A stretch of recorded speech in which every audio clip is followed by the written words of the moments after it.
മാതാവിനും തിരുക്കുമാരനും ആയിരം നന്ദി. ഞങ്ങൾ പാലാ രൂപതാംഗവും പൈസ് മൗണ്ട് മേലുകാവിനടുത്ത് പൈസ് മൗണ്ട് ഇടവകാംഗമാണ്. എൻ്റെ പേര് ഫ്രിൻസോ മാത്യു കല്ലക്കാവുങ്കൽ. എൻ്റെ ഭാര്യ ചിത്ര, മോൻ മാത്തുക്കുട്ടി. ഞങ്ങളുടെ ജീവിതത്തിൽ പരിശുദ്ധ അമ്മയുടെ ഉടമ്പടിയിലൂടെ ലഭിച്ച ഒരു വലിയ അത്ഭുതത്തിൻ്റെ സാക്ഷ്യമായിട്ടാണ് നിങ്ങളുടെ മുമ്പിൽ നിൽക്കുന്നത്. ഞാൻ അഭിഭാഷകനായിട്ട് എറണാകുളത്ത് വർക്ക് ചെയ്യുന്നു, നോട്ടറി പബ്ലിക്കുമാണ്.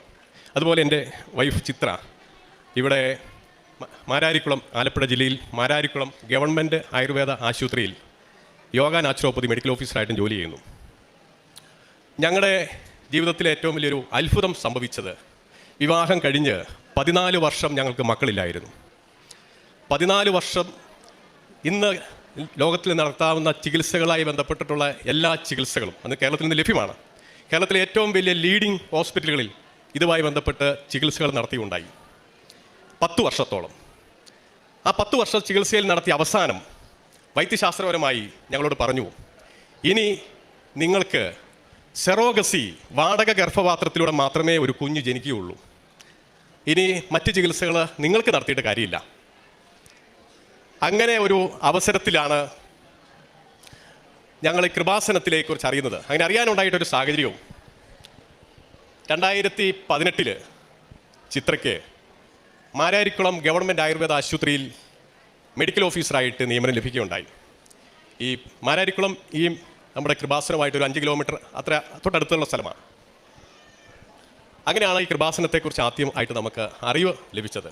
അതിനു മുമ്പ് തന്നെ ഞങ്ങളുടെ ചികിത്സാ രീതികളെക്കുറിച്ച് സാക്ഷ്യമായിട്ട് നിങ്ങളുടെ മുമ്പിൽ ഒന്ന് പറയട്ടെ. 2009 ഞങ്ങളുടെ വിവാഹം. 2009 വിവാഹത്തിന് ആദ്യ 2-3 മാസത്തിനുള്ളിൽ തന്നെ പ്രഗ്നൻ്റായി. അത് ട്യൂബിൽ പ്രഗ്നൻ്റ് ആയിരുന്നു. ഫലോപ്പിയൻ ട്യൂബിൽ പ്രഗ്നൻ്റായി ആ ട്യൂബ് റിമൂവ് ചെയ്യേണ്ടി വന്നു.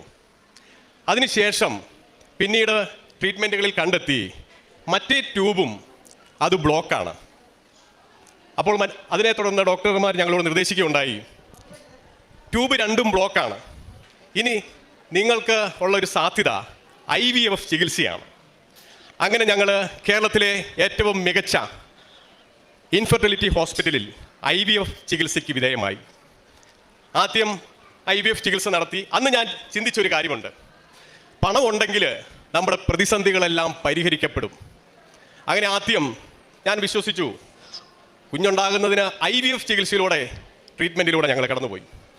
ആദ്യത്തെ തവണ IVF നടത്തി, പരാജയപ്പെട്ടു. അപ്പോൾ രണ്ടാമത്തെ തവണ ആദ്യത്തെ IVF ചികിത്സയിൽ അവർ കണ്ടെത്തിയ ന്യൂനതകൾ പരിഹരിച്ചുകൊണ്ട് രണ്ടാമതും IVF ചികിത്സ, ടെസ്റ്റ് ട്യൂബ് ചികിത്സ ഞങ്ങൾ നടത്തി. അതും പരാജയപ്പെട്ടു. മൂന്നാമത് അവർ കണ്ടെത്തി, ഈ ടെസ്റ്റ് ട്യൂബ് ശിശു ഗർഭപാത്രത്തിൽ നിക്ഷേപിക്കുമ്പോൾ ഗർഭപാത്രത്തിൻ്റെ ലൈനിങ് കൃത്യമായിരിക്കണം. അല്ലെങ്കിൽ ആ ലൈനിങ് കൃത്യമല്ലെങ്കിൽ അവിടെ ആ ടെസ്റ്റ് ട്യൂബ് ശിശുവിനെ ഗർഭപാത്രത്തിൽ നിക്ഷേപിച്ചാലും അത് ഒരു പ്രഗ്നൻസിയിലേക്ക് വരികയില്ല. മൂന്നാമത്തേത് വളരെ അഡ്വാൻസ്ഡ് ആയിട്ടുള്ള ട്രീറ്റ്മെൻറ്റുകൾ. അതായത് ഗർഭപാത്രം ഒരു ടെസ്റ്റ് ട്യൂബ് ശിശുവിനെ സ്വീകരിക്കാവുന്ന തരത്തിലുള്ള എല്ലാ മോഡേൺ ചികിത്സകളും നടത്തിയതിന് ശേഷം IVF നടത്തി. അതും പരാജയപ്പെട്ടു. പിന്നീട് അവർ ഡോക്ടേഴ്സ് ഞങ്ങളോട് പറയുകയുണ്ടായി, ഇനി നിങ്ങൾക്ക് ഈ ഗർഭപാത്രത്തിൽ ഒരു കുഞ്ഞ് ജനിക്കാൻ സാധ്യതയില്ല. അതിനടുത്ത ഒരു ഓപ്ഷൻ വൈദ്യശാസ്ത്രപരമായിട്ട് നിങ്ങളുടെ മുമ്പിലുള്ളത് സെറോഗസി, വാടക ഗർഭപാത്രം. നമുക്ക് വേണ്ടി വേറൊരു സ്ത്രീയുടെ ഗർഭപാത്രം ഉപയോഗിച്ച് ഒരു പ്രഗ്നൻസിയിലേക്ക് ഒരു കുഞ്ഞിനെ സൃഷ്ടിക്കുന്ന ഒരു സംവിധാനം. അതാണ് സെറോഗസി എന്നുള്ള വാടക ഗർഭപാത്രം മാത്രമാണ് ഞങ്ങളുടെ മുമ്പിലുണ്ടായിരുന്നത്. ആ അവസരത്തിലാണ് ചിത്രയ്ക്ക് ഈ മാരാരിക്കുളത്തേക്ക് മെഡിക്കൽ ഓഫീസറായിട്ട്, യോഗ നാച്ചുറോപ്പതിയുടെ മെഡിക്കൽ ഓഫീസറായിട്ട് ജോലി ലഭിക്കുന്നത്. അങ്ങനെയാണ് അന്ന് ഞങ്ങൾ ചിത്ര എറണാകുളത്ത് നിന്ന് പോയി വരികയാണ്. എറണാകുളത്ത് നിന്ന് എടപ്പള്ളിയിൽ നിന്നും ഇവിടെ വരുന്നു, ജോലി കഴിഞ്ഞ് തിരിച്ച് എറണാകുളത്തിന് വരുന്നു. അങ്ങനെ ആണ് ആദ്യമായിട്ട് ഈ കൃപാസനത്തെക്കുറിച്ചൊരു അറിവ്. കാരണം എറണാകുളത്ത് നിന്ന് ധാരാളം ആളുകൾ ബസ്സിൽ ഈ കൃപാസനത്തിലേക്ക് വരുന്നത്. കാരണം ചിത്ര ഇറങ്ങുന്ന ബസ് സ്റ്റോപ്പ് കഞ്ഞിക്കുഴി എന്ന് പറഞ്ഞ സ്ഥലമാണ്. അത് കഴിഞ്ഞ് അടുത്ത സ്റ്റോപ്പാണ് ഈ നമ്മുടെ കൃപാസനത്തിൻ്റെ ബസ് സ്റ്റോപ്പ്. അങ്ങനെ വരുമ്പോൾ ധാരാളം ആളുകൾ ബസ്സിൽ ഈ കൃപാസനത്തിലേക്ക് വന്നുകൊണ്ടിരിക്കുന്നു. അവർ ചിലർ കൃപാസനത്തിൽ നടക്കുന്ന അത്ഭുതങ്ങൾ പങ്കുവെക്കുന്നു. അങ്ങനെ 2020 ഞങ്ങൾ ചിത്ര ഇവിടെ വന്ന് ഉടമ്പടി എടുക്കുകയാണ്. 2020 ജനുവരിയിൽ ചിത്ര ഉടമ്പടി എടുക്കുന്നു. ഉടമ്പടിയിലെ ആദ്യത്തെ പ്രധാനപ്പെട്ടതായിട്ടുള്ള ഉടമ്പടിയിലെ പ്രധാനപ്പെട്ട കാര്യം വെച്ചിരുന്നത് ഞങ്ങൾക്കൊരു കുഞ്ഞ് വേണം. വൈദ്യശാസ്ത്രം ഞങ്ങളെ കൈവിട്ടിരിക്കുന്നു. കാശുണ്ടായി എത്ര ലക്ഷം മുടക്കിയിട്ടും ഞങ്ങൾക്ക് മറുപടി ലഭിച്ചിട്ടില്ല. ലക്ഷങ്ങൾ ട്രീറ്റ്മെൻറ്റിന് മുടക്കി, ആ ലക്ഷങ്ങളിലൊന്നും ഞങ്ങൾക്ക് പ്രതിഫലം ലഭിക്കുന്നില്ല, അതിൻ്റെ ഉത്തരം ലഭിക്കുന്നില്ല. അങ്ങനെയാണ് 2020 ജനുവരി മാസത്തിൽ ഞങ്ങളിവിടെ കൃപാസനത്തിൽ വന്ന് ഉടമ്പടി എടുക്കുന്നു. ഈ ഉടമ്പടി എടുത്തും 2020 ജനുവരിയിൽ ഉടമ്പടി എടുത്തു. അത് പിന്നെ പുതുക്കി 2021 പുതുക്കി, 22 23 വരെ ഞങ്ങൾ പുതുക്കിക്കൊണ്ടിരിക്കുന്നു. എല്ലാവരും ഓർക്ക് ഉടമ്പടി എടുത്താൽ മാതാവ് ഉടനെ അത്ഭുതം തരും. പക്ഷെ ഞങ്ങളുടെ കാര്യത്തിൽ ഞങ്ങൾക്ക് 3 വർഷം വെയിറ്റ് ചെയ്തു. ഉടമ്പടി കണ്ടിന്യൂ ചെയ്ത് മാതാവിൻ്റെ തിരുസന്നിധിയിൽ വന്ന് പ്രാർത്ഥിക്കുന്നു. അങ്ങനെ ആകസ്മികമായിട്ട് പ്രഗ്നൻ്റ് ആണെന്ന് അറിയുന്നത് തന്നെ ആ ദിവസങ്ങളിലൊക്കെ 10 കിലോമീറ്ററിലധികം ചിത്ര സ്കൂട്ടർ ഓടിച്ചുകൊണ്ടാണ്, അതായത് മാരാരിക്കുളത്തേക്ക് ഗവൺമെൻറ് ഹോസ്പിറ്റലിലേക്ക് സ്കൂട്ടറിൽ പോകാൻ വേണ്ടി ഇവിടെ ഹൈവേയിൽ കഞ്ഞിക്കുഴിയിൽ സ്കൂട്ടർ വെച്ചിട്ടുണ്ട്. എറണാകുളത്ത് ഞങ്ങൾ താമസിക്കുന്ന വീട്ടിൽ നിന്നും ഹൈവേയിലേക്ക് വരാൻ 1 കിലോമീറ്റർ ദൂരമുണ്ട്. എറണാകുളത്ത് നിന്ന് എടപ്പള്ളി ഹൈവേയിലേക്കും സ്കൂട്ടറിലാണ് വരുന്നത്. അങ്ങനെ 2 സ്കൂട്ടറിൽ ദിവസം 10 കിലോമീറ്ററിലധികം യാത്ര ചെയ്തുകൊണ്ടിരിക്കുന്നു. ഈ അവസരത്തിലാണ് 2023 മെയ് മാസത്തിൽ എടപ്പള്ളിയിലിരിക്കുന്ന സ്കൂട്ടർ അന്ന് കേടായി. എടപ്പള്ളിയിൽ ഇരിക്കുന്ന സ്കൂട്ടർ വീട്ടിലേക്ക് പോകുന്ന വഴിക്ക് സ്കൂട്ടർ കേടായി. നോർമലി സെൻട്രൽ സ്റ്റാൻഡേ വെച്ച് കിക്കർ ചവിട്ടി സ്റ്റാർട്ടാക്കി പിന്നെയും പോയി. കുറച്ച് കഴിഞ്ഞപ്പോൾ പിന്നെയും സ്കൂട്ടർ കേടായി.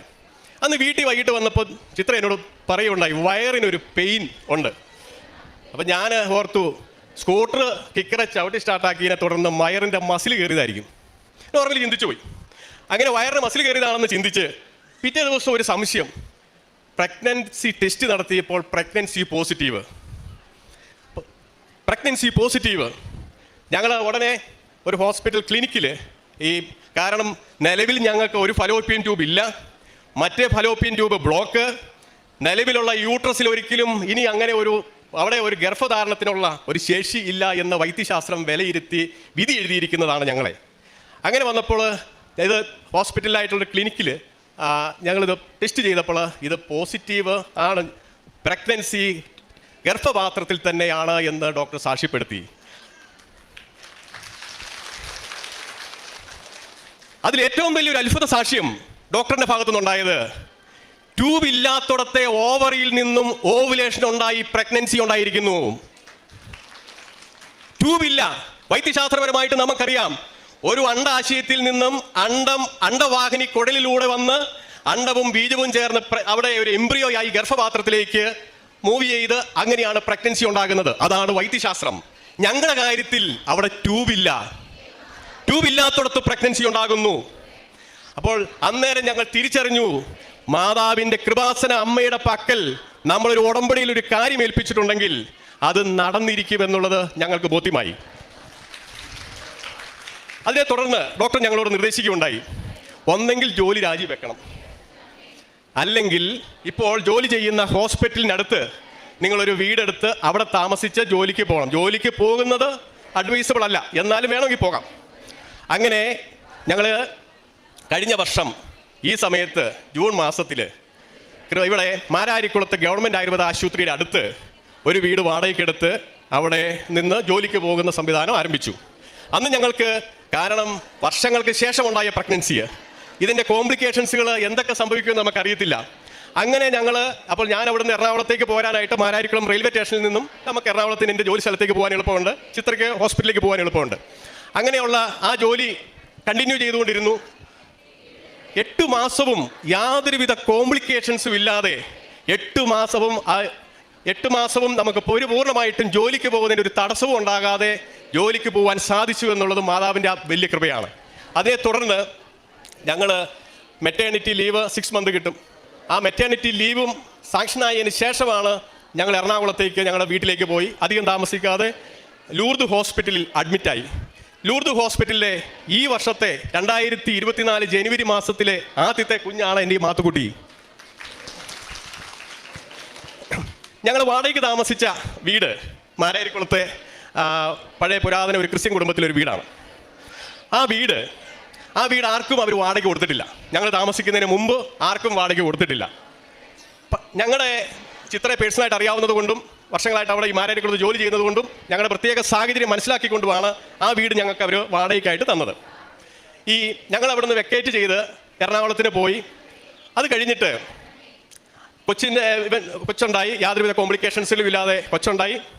പിന്നീട് കൊച്ചിൻ്റെ മാമോദീസ ഏപ്രിൽ 14 തീയതി ആയിരുന്നു. ഏപ്രിൽ